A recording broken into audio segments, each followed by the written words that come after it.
সরকারি চাকরিদের দাবি দেওয়া আদায়ে দলবদ্ধ আন্দোলনের পথ বন্ধ করতে যাচ্ছে অন্তর্বর্তী সরকার।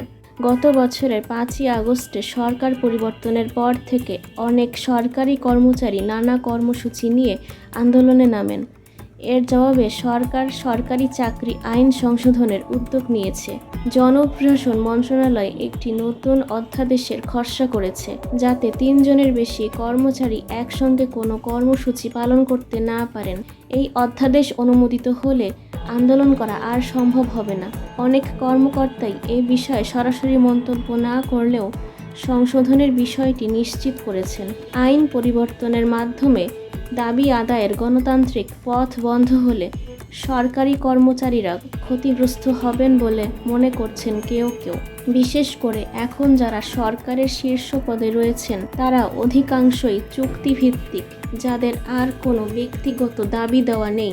সরকার মনে করছে গত আগস্টে কর্মচারীদের কিছু অশোভন আচরণের পর এমন পদক্ষেপ নেওয়া যুক্তিযুক্ত।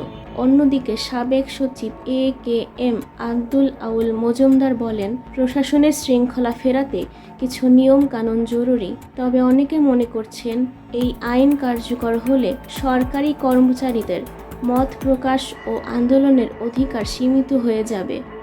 এখন সব কিছু নির্ভর করছে সরকারের চূড়ান্ত সিদ্ধান্তের ওপর।